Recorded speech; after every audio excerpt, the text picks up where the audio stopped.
Amigos de regeneracionpluralidad.com, muy buenas tardes.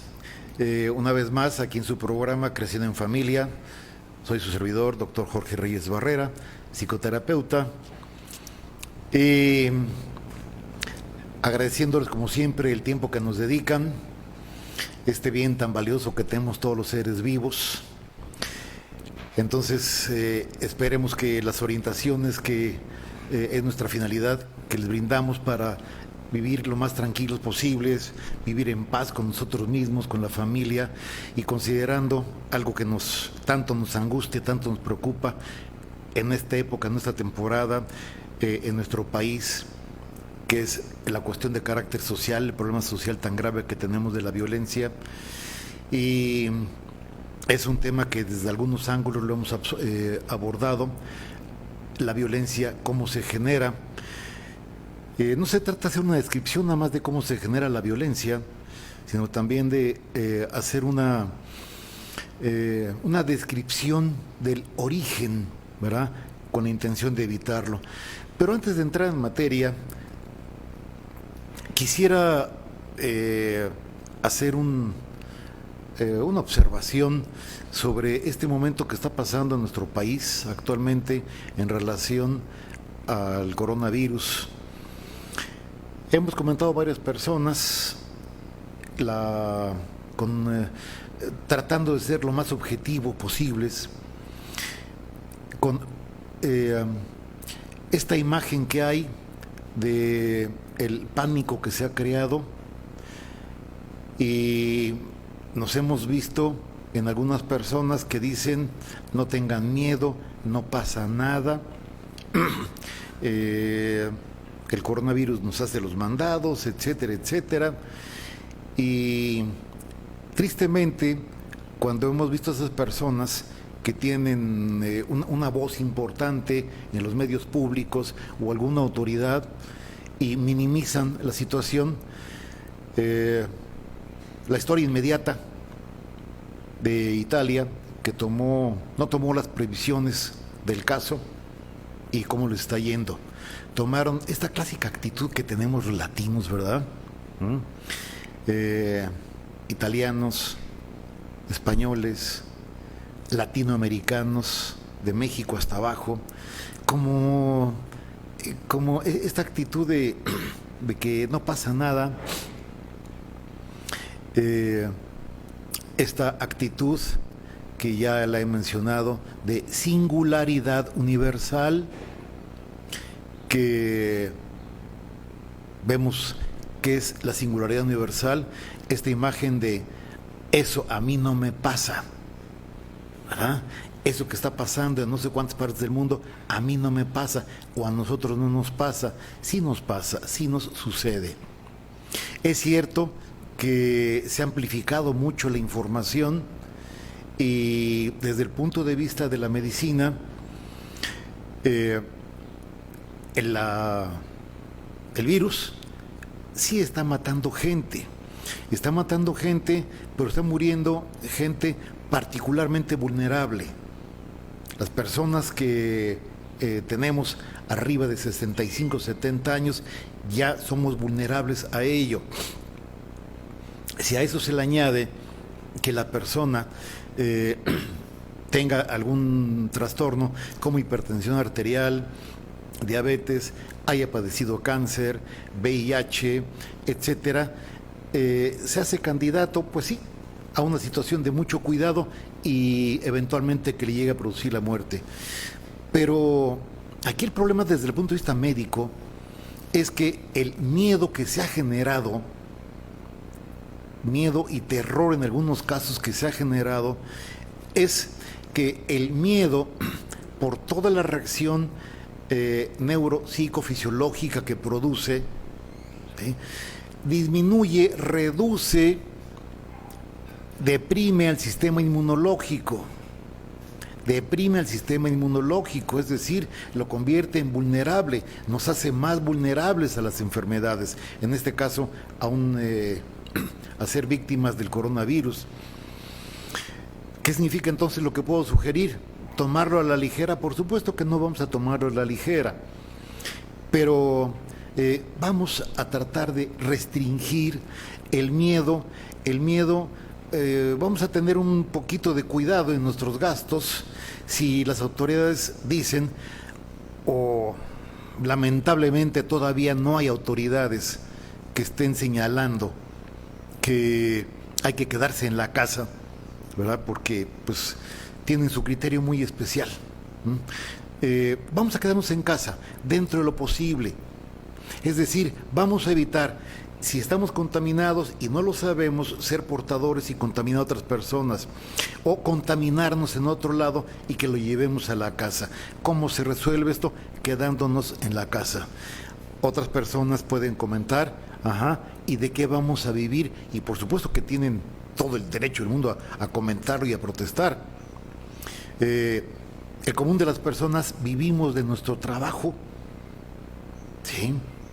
Porque sabemos que hay personas que viven muy bien y no precisamente trabajan, ¿sí? Pero el común, la mayoría de la gente vivimos de nuestro trabajo. ¿Qué es lo que vamos a hacer?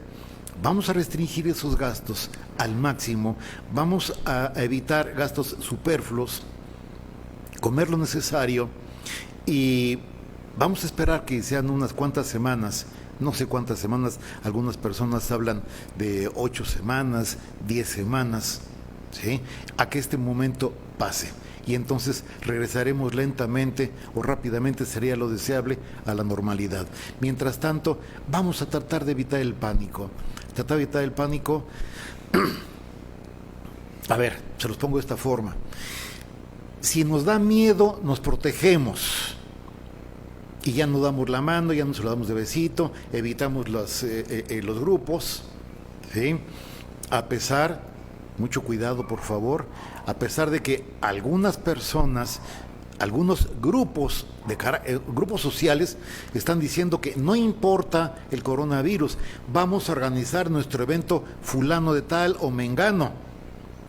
¿Por qué? Porque es de carácter religioso y es una tradición de siglos o de no sé cuántos años. Eso nos puede a muchos costar la enfermedad y en algunos casos excepcionales nos puede costar la vida. ¿Se acuerdan ustedes de la influenza? Si no mal recuerdo, cuando hace 10 años apareció la influenza, 10, 12 años por ahí, ¿qué sucedió? El porcentaje de mortalidad era aproximado al 10%. Ahorita el porcentaje anda un poco arriba del 2%. Es decir, sí necesitamos tener miedo. Recuerden que el miedo es nuestro aliado. El miedo nos protege, nos dice hasta dónde podemos llegar, nos dice qué previsiones debemos tener, ¿sí? Pero el pánico, que en algunos casos lo he visto, las compras de pánico, gente que gasta cantidad de dinero en comida, si hace falta la comida, eventualmente puede llegar a hacer falta, pero ¿en qué momento? En ningún país de los que hemos visto ahorita que han sido fuertemente lastimados por el coronavirus, Italia, China mismo, España, no han cerrado los supermercados, los mercados, no los han cerrado. En fin, el propósito de esto es que vamos a evitar el pánico, tener miedo, vamos a cuidarnos, evitar salir, evitar que nuestros hijos salgan. Están los juegos de mesa. Les puedo sugerir, para quienes no tengan nada de herramienta en su casa, comprar un desarmador de cruz, un desarmador plano, las pinzas tradicionales, a lo mejor unas pinzas de punta, y ponerse a apretar las bisagras, aceitar las ventanas. ¿Qué les parece, verdad? Si su situación se los permite, aprovechar este tiempo para pintar el cuarto, pintar una recámara, lijar un mueble que esté viejo. Podemos tener actividades en casa, a los niños, ponerlos a pintar su cuarto, ¿sí? Es decir, hay actividades constructivas. Por favor, no se trata de estar pegados a la televisión escuchando el registro de muertes o el registro de contaminados, ¿sí? Se trata de distraerse, evitar estas actitudes de pánico. estar sentados todo el día frente a los medios de información es lo único que nos está nutriendo. Necesitamos cambiar esta dirección de pensamiento. Estamos encerrados para protegernos, valga la redundancia, a nosotros mismos y proteger a la gente que está afuera. Vamos a distraernos, a repintar, a lijar, a aceitar las bisagras, a apretar los tornillos, a limpiar con un trapito los apagadores que con el dedo después de tantos años los hemos ensuciado. Podemos hacer diferentes cosas en equipo, trabajar en equipo con la familia y todos distraernos. Sí, vamos a estar encerrados, necesitamos estar encerrados. Bien, amigos, ojalá y esto pase pronto. No creo que pase demasiado rápido, ¿verdad? Pero mientras más cuidados tengamos, mejor nos va a ir. Por favor, de veras, se lo suplico, vamos a cuidar nuestra integridad, nuestras vidas. Eviten las aglomeraciones. Me dio mucha tristeza, mucha tristeza la actitud de cuando estaban comentando una entrevista que le hicieron a la persona que organiza la Semana Santa en Iztapalapa, que dijo: no vamos a suspenderlo, un evento que según datos aglutina a 1 a 2 millones de personas. Vamos a suponer que de ese 1 a 2 millones de personas, 1,5 millones sean conscientes y protejan su integridad, la de sus niños, la de sí mismos, la de sus embarazadas, la de sus ancianos, sus abuelos, sus padres, y no vayan. El resto, 0,5 millones, más que suficiente para repartir el virus por todo el país, por todas partes. Esa presencia puede ser de muy alto riesgo para todo, no solamente el Distrito Federal, la Ciudad de México. Por favor, necesitamos tener conciencia. Las personas que tienen un credo religioso, por supuesto, mucho respeto, mucho cariño. La mayoría de las personas en este país somos creyentes, la gran mayoría. Pero por ser creyentes vamos a arriesgar nuestra vida, nuestra integridad en un acto de carácter estrictamente simbólico, representativo. ¿Sí? Piénsenlo muy bien, piensen muy bien esta situación. Si por acudir a un espectáculo que tiene un significado importante, ¿sí?, para el sistema de creencias que predomina en nuestro medio, vale la pena arriesgar la vida y la integridad de una ciudad, no digamos de su familia, etcétera. Pues bien, amigos, vamos a parar por hoy este mensaje y quisiera continuar con el tema que estaba abordando el programa pasado sobre los hijos, que son los hombres que siendo hijos, habiendo sido hijos consentidos, ahora son agresivos con las mujeres.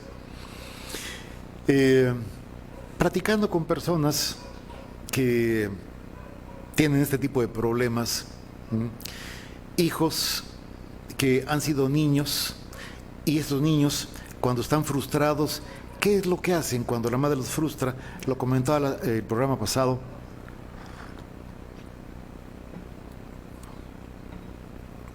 Se tornan violentos. Si la madre no los gratifica, la patean, la muerden o la arañan o le dicen majaderías el chamaco a su mamá. Y como la madre se angustia mucho porque el niño le hace sentir que no la quiere, entonces la madre compra, accede también a comprar o al capricho del niño porque está insistiendo,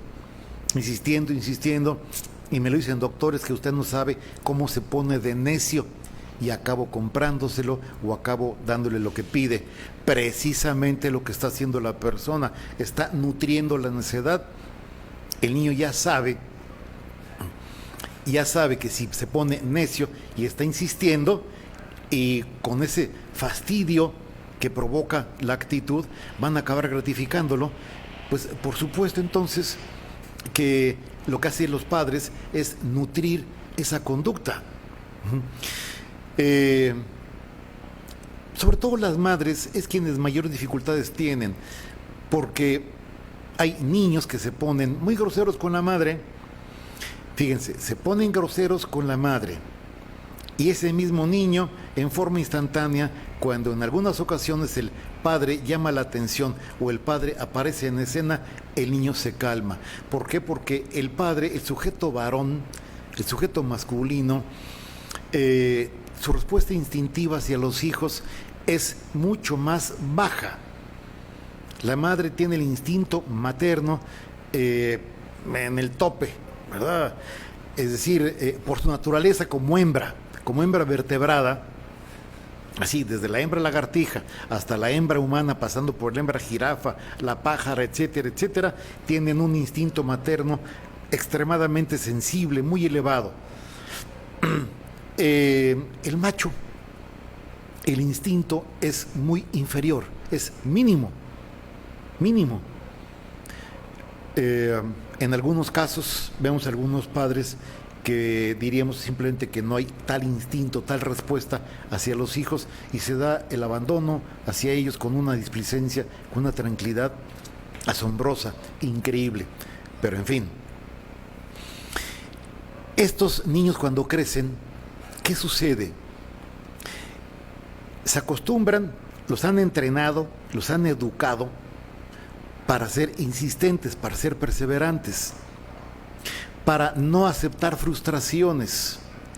Y cuando este sujeto se convierte, este niño caprichoso, se convierte en un adolescente o en un joven adulto, le dice a la muchacha que le gusta: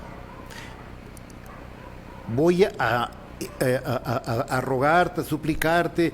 Lo hace, no dice voy a rogarte, está rogando, suplicando, está insistiendo, y algunos sí lo expresan: no te voy a dejar en paz hasta que aceptes ser mi novia.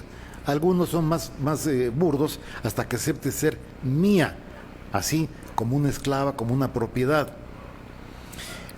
Estos sujetos a veces no lo expresan verbalmente, pero sí con actitudes, y están acosando, están cercando, y suben en el Facebook o mandan el mensaje a través del celular: ya te vi, porque andas con fulano, quién es ese tal por cual, etcétera. Sí les ha tocado por ahí conocer a algunas personas, sobre todo hombres.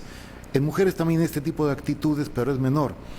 Quiero poner más atención en el hombre, en el sujeto varón, que es el que está constantemente amenazando la integridad de la mujer, ¿sí? Estas madres que están generando a estos futuros violadores, futuros, pues a veces asesinos de mujeres, ¿qué es lo que están haciendo las señoras? El sujeto les dice, cometen una falta, la madre les llama la atención, pretende castigarlos, pretende negarles, ya siendo adolescentes, por ejemplo. El chamaco se pone tierno, se doblega y dice: mamita, perdóname. Y la madre se dobla. ¿Por qué se dobla? Porque le creen al hijo. El muchacho, fíjense, sí está hablando en forma genuina: perdóname, a pesar de la falta que cometió, la falta de respeto hacia la misma madre. Ese perdón es genuino, no es hipócrita. Una vez que la madre le otorga el perdón, el niño se siente aliviado, se siente libre de culpa, no, libre de responsabilidad, y vuelve a cometer la misma falta. ¿Por qué? Porque la madre no lo hizo responsable. El perdón a los hijos, pues siempre lo vamos a tener. Perdón significa no te guardo rencor, pero sí te hace responsable de tus actos, cosa que el común de las madres no lo hacen. Una persona me comentaba en alguna ocasión, el joven, muy majadero, pero de veras grosero, con majaderías ya fuertes, así trataba a su madre, y si la madre no le daba permiso de ir a alguna parte, pues simplemente se iba, ya sin permiso. Y me decía la señora en aquella época, en aquel momento, dice: doctor, es que si se sale va a regresar muy tarde y me da mucho miedo que le pase algo. Entonces, pues por eso le presto el coche. ¿Sí?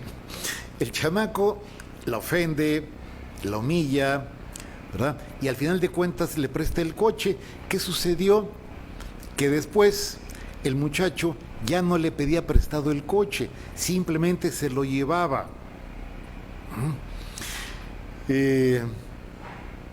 Estos jóvenes, estos hombres que sienten la posesión sobre la persona, han logrado la posesión sobre la mujer, sobre su madre.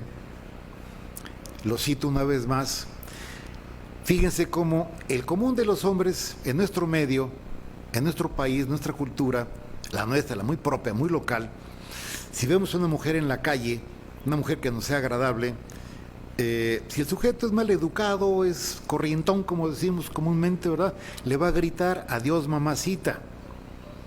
El sujeto que no se lo grita, pues sí lo piensa, ¿verdad? Mamacita. ¿Qué tiene que ver su muy respetable madre de cualquier sujeto con que le gusta esa chica?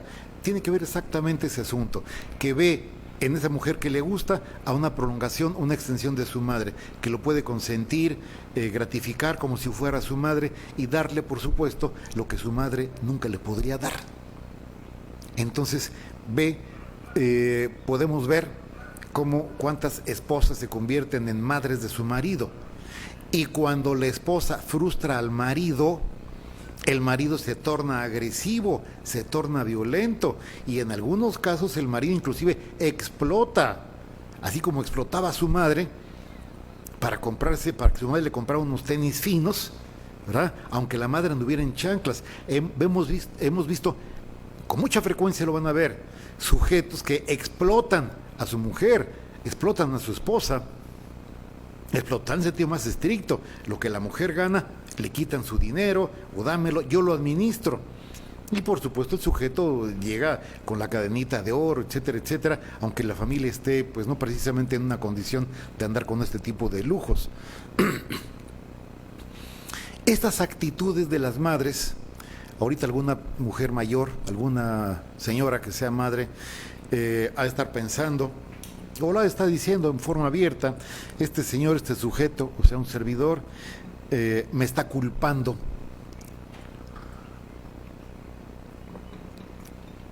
De lo que mi hijo hizo.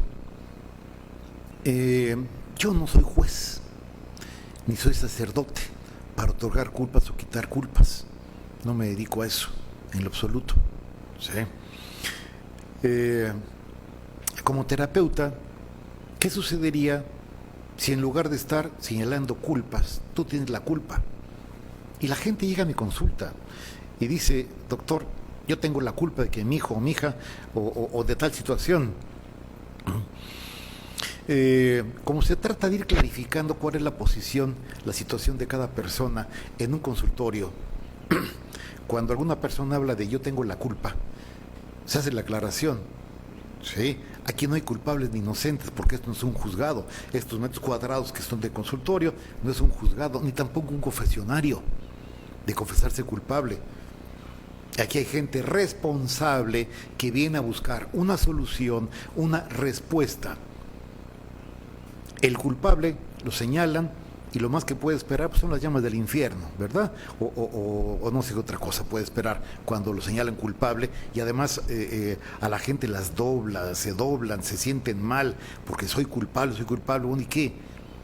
Ya te culparon y ahora ¿qué sigue? ¿Sí? Qué distinto es cuando a una persona se le hace responsable o se hace responsable ante sí mismo.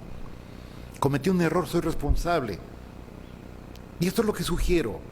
Lo que sugiero cuando algunas personas me dicen, doctor, ¿y ahora qué hago? Ya eché a perder a mi hijo. ¿Qué hago? Bueno, no se trata de echarlo a perder.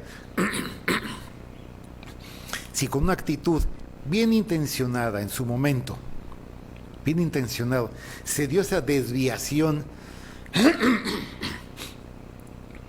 no esto seca, propio del coronavirus. Si se dio esa desviación hacia un punto en el que el sujeto no evolucionó porque su madre no lo permitió. Me explico de otra forma. Este hombre, este joven de 18, 23 años, 15 años, su madre no lo dejó crecer. Le siguió lavando la ropa, haciendo su cuarto, haciéndole todo absolutamente, hasta el tiempo que quiso el chamaco. ¿Por qué? Porque ya tendrá una novia que se lo haga, o una esposa que le haga exactamente lo que su madre le ha estado haciendo toda su vida. Lo ha estado haciendo un inútil en algunos planos, un sujeto dependiente. Estas personas, ¿sí?, cuando crecen, esta agresividad que la madre les genera cuando los frustra, estas madres que tienen temor, tienen terror a que sus hijos los dejen de querer, ese hijo, mientras más lo consientan, señoras, menos los va a querer, menos los va a querer. Mientras más lo consientan, menos amor van a sentir. No van a sentir amor hacia ustedes, van a verlos como algo que les conviene, nada más eso, les conviene esa madre. Y por eso muchos maridos que ven en su esposa madre, ¿qué es lo que hacen? Pues hacen travesuras. ¿Por qué? Porque saben que su mamá, esposa, los va a perdonar. ¿Sí lo han notado? ¿Cuántas veces está un sujeto repitiendo la misma conducta? ¿Y cuántas veces mismas que la madre, esposa, los va a perdonar? ¿Sí? La gente va a consulta a buscar soluciones, y la madre, decía hace un momento, le puede decir a su hijo: ¿sabes qué, hijo? He cometido muchos errores contigo. Estoy hablando también de reeducar a los padres, de hacer una autocrítica, una autocrítica sana. Hijo, cometí un error muy grave contigo. Te enseñé una faceta falsa de la vida, una faceta que no existe, que es recibir y recibir y recibir a cambio de dar nada. Mi hijo, no te preocupes, yo me equivoqué, yo corrijo mi error, no te preocupes. Si una madre o los padres tienen este nivel de comunicación con los hijos, a los hijos lo van a poner a pensar, y los padres van a crecer junto con los hijos, que ellos, a través de la educación que les dieron, los fueron frenando en su crecimiento. Cronológicamente crecieron, ¿sí? Y entonces ahora ya juegan a ser adultos y se traen a la novia a los 17, 19, 20 años, se la traen a su casa porque sus padres les van a seguir tolerando, les van a mantener a su juguete y le van a mantener al producto de su juguete, al nietecito. Pero es que mi hijo quería traerse a la novia y se la trajo. Vemos qué fácil es ver los errores gravísimos que cometen los padres. En fin, el tiempo se nos ha agotado y, si la situación nos lo permite, vamos a continuar en una siguiente emisión de Creciendo en Familia. Su servidor, doctor Jorge Reyes Barrera, psicoterapeuta. Nos vemos próximamente. Buenas tardes, muy buen provecho. Hasta luego.